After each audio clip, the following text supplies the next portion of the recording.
అందరికీ నమస్కారాలు. జగన్మోహన్ రెడ్డి ప్రభుత్వం తప్పుడు కేసులతో ప్రతిపక్ష నాయకులను తొక్కేటువంటి ప్రయత్నం, నిన్న నా కుమారుడు మీద పెట్టినటువంటి అక్రమ కేసు, కక్ష సాధింపు, విధ్వంసం, 2 కళ్ళుగా 5 ఏళ్లు జగన్మోహన్ రెడ్డి పాలన కొనసాగించిన విధానాన్ని రాష్ట్ర ప్రజలు చూశారు. ఇప్పుడు గద్దె దిగే సమయంలో కూడా అదే విధ్వంసం, అదే విద్వేషాన్ని కొనసాగిస్తూ ఉన్నాడు. నిన్న నా కుమారుడు షరత్తును 16 గంటల పాటు గుర్తు తెలియని ప్రాంతాలలో 6 పోలీస్ స్టేషన్లు తిప్పి రాత్రి 12 గంటలకు ప్రొడ్యూస్ చేయడం జరిగింది న్యాయమూర్తి ముందు. అదేవిధంగా అక్రమ కేసులు పెట్టి అరెస్టు చేశారు. అసలు నా కుమారుడు షరత్తు చేసినటువంటి తప్పేంటి అని నేను ప్రశ్నిస్తూ ఉన్నాను.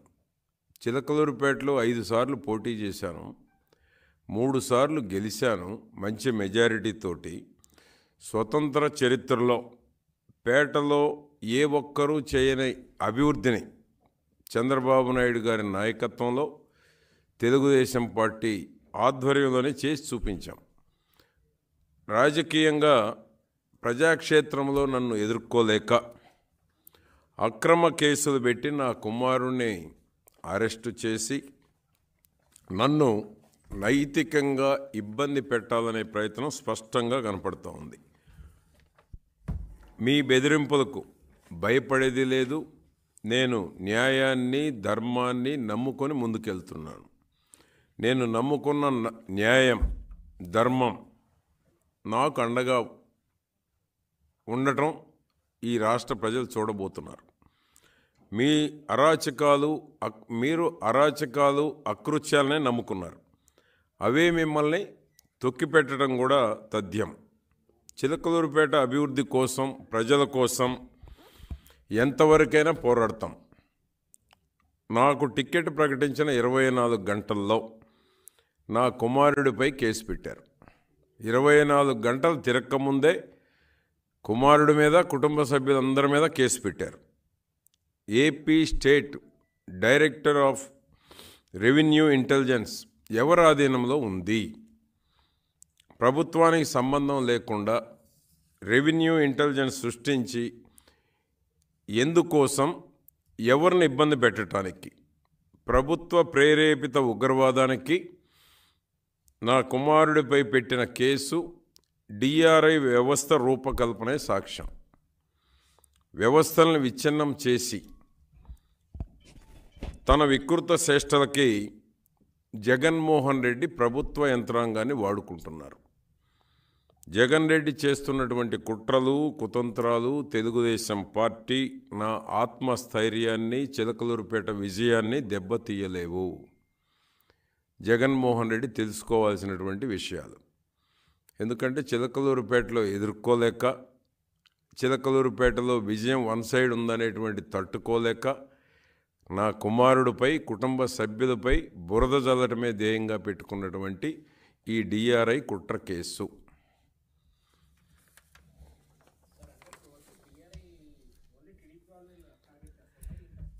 డిఆర్ఐ వ్యవస్థని ఏర్పాటు చేసుకుంది జగన్మోహన్ రెడ్డి గారు.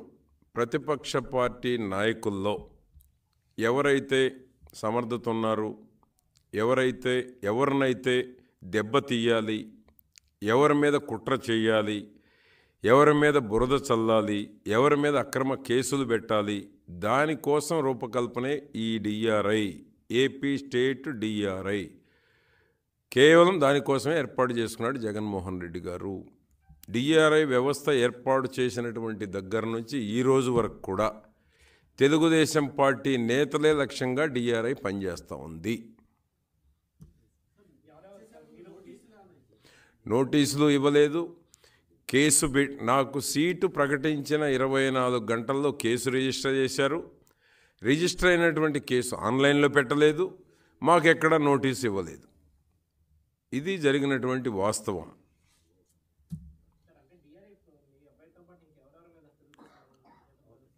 అంటే ఇప్పుడు వాళ్ళ టార్గెట్స్ ఉన్నాయి. ఎన్నికల సమయం, డైవర్ట్ చేయాలి, తాడేపల్లిగూడెం సభ బ్రహ్మాండంగా సక్సెస్ అయింది. చంద్రబాబు గారు పవన్ కళ్యాణ్ స్పీచ్ ప్రజల్లో డిస్కషన్ జరుగుతుంది. దాన్ని డైవర్ట్ చేయాలి. దాన్ని డైవర్ట్ చేయటంలో భాగమే నా కుమారుడి మీద పెట్టినటువంటి ఈ డిఆర్ఐ కేసు. నిన్నంతా మీడియా డైవర్ట్ అయిపోయింది కదా. ఈరోజు గురజాలు జరగబోతోంది. రేపు మళ్ళీ ఎల్లుండి ఎవరినొకరిని పెడతారు. ఒక సభ జరగటం, తెల్లారి డైవర్షన్కి ఈ డిఆర్ఐ ఒకరిని బలి చేయటం. ఆ విధంగా ఈరోజు డిఆర్ఐ ప్రతిపక్షంలో ఉన్న తెలుగుదేశం పార్టీ నాయకుల టార్గెటే ఎజెండాగా డిఆర్ఐ పనిచేస్తూ ఉంది. ఇంకా ఉంటారు, మీరే చూడబోతారు. ఇప్పుడు జరిగినవి చూశారు. కొన్ని ఎవరెవరు జరుగుతాయనేటువంటిది కాలమే నిర్ణయిస్తూ ఉంది. వాళ్ళు టార్గెట్గా పెట్టుకున్నారు కొంతమందిని. తెలుగుదేశం పార్టీలో బలమైనటువంటి వాళ్ళని ఎట్లా దెబ్బతీయాలి, ఎట్లా బురద చల్లాలి, ఎట్లా క్రెడిబిలిటీ దెబ్బతీయాలి అనేటువంటి ఆలోచన తప్ప దానివల్ల వాళ్ళకే నష్టం జరుగుతుంది అనేటువంటిది వాళ్ళకి ఇంకా రియలైజేషన్ రాలేదు. వాళ్ళు ఎంతసేపటికి ఎదుటివాడిని దెబ్బ కొట్టామని సంతోషిస్తున్నారు తప్ప, ఎదుటివాడి మీద కేసులు పెట్టామని సంతోషిస్తున్నారు తప్ప, ఎదుటివాడి మీద నాలాగా కేసులు పెట్టాలనే ఆతృత తప్ప దీనివల్ల ఎవరి గోతిలో వాళ్ళు పడబోతున్నాం అనేటువంటిది తెలుసుకోవట్లే ఈ రోజుకి కూడా. వాళ్ళు తన చెల్లె మాట్లాడింది అన్న గురించి. తన చెల్లికే అన్న మీద నమ్మకం లేకపోతే ఇంకా రాష్ట్ర ప్రజలకు ఏముంటుందని నేను అడుగుతా ఉన్నాను. చెల్లికే లేదు, ఇంకా మాలాంటి వాళ్ళకి ఏ విధంగా ఇబ్బంది పెట్టాలో చూస్తున్నారు రాష్ట్ర ప్రజలు. నిన్న నుంచి ఎప్పుడన్నా ఇటువంటి సంఘటన చూసామా రాష్ట్ర చరిత్రలో? సోషల్ మీడియాలో ఏదన్నా మాట్లాడినా కేసు పెట్టడం, లుకౌట్ నోటీసులు ఇవ్వటం. ఎప్పుడన్నా ఉందా లుకౌట్ నోటీసులు? ఆంధ్రప్రదేశ్ చరిత్రలో ఇన్ని లుకౌట్ నోటీసులు ఎప్పుడన్నా ఇచ్చారా? ప్రతి కేసుకి లుకౌట్ నోటీస్ అంటే ఎటుపోతుంది వ్యవస్థ? ఏ చిన్న కేసు కూడా లుకౌట్ నోటీసులు ఇవ్వటం. ఎన్ని రకాల ఇబ్బందులు పెట్టాలనో, ఎన్ని రకాలుగా అరాచకాలు చేయాలనో, ఎన్ని రకాలుగా భయభ్రాంతులు చేయాలనో రాష్ట్రంలో నాతో ఉంటే తప్ప ఎదుటి ఎవరున్నా భయభ్రాంతులు చేయటమే ఏకైక లక్ష్యంగా పనిచేస్తూ ఉంది ఈ ప్రభుత్వం, జగన్మోహన్ రెడ్డి గారు. పోలీసు ఏమైంది నిన్న? 6 స్టేషన్లు ఎక్కడ తిప్పారో తెలియదు. 16 గంటలు ఏ పోలీసుని అడిగినా మాకు తెలీదు, సీఎం ఆఫీసు నుంచి మాకు రావాలి అంటే ఎందుకున్నట్టు? మీరు సిపి ఎందుకున్నట్టు? మీకు ఉద్యోగాలు ఇచ్చింది దేనికి? ఆ విధమైనటువంటి వ్యవస్థ ఆంధ్రప్రదేశ్లో నడుస్తూ ఉంది. చాలా దుర్మార్గం.